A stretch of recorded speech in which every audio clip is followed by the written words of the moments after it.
New railing can take your deck from a functional area to a beautiful, outdoor, relaxing space. But there's one thing that can delay the project and slow you down from being able to enjoy the final results. To prevent that, you need to know how to complete step 1, taking proper measurements.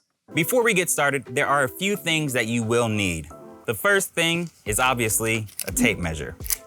The second is a paper and pen or pencil, or you can use an iPad if you really want to. The main things that we'll be measuring today are the runs around each part of the deck.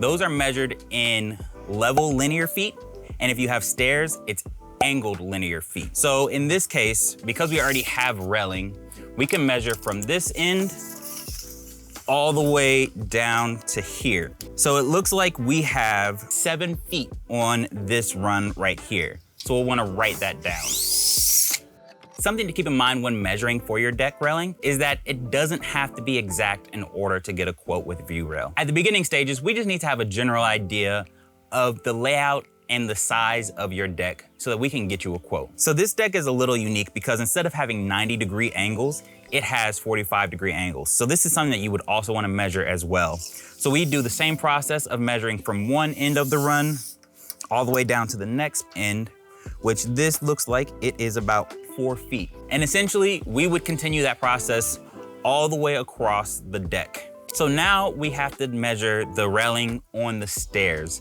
And there's a few things to keep in mind with that. We want to measure from the bottom to the top, and also we want to know how many treads there are on the stairs. So I'm gonna line it up right here, and we're just gonna work our way all the way down.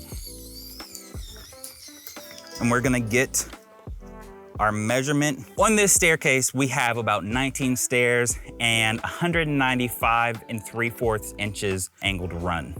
So we're gonna make sure that we write that down as well. So once you get those measurements down, you now know how many linear feet you're gonna need for the railing.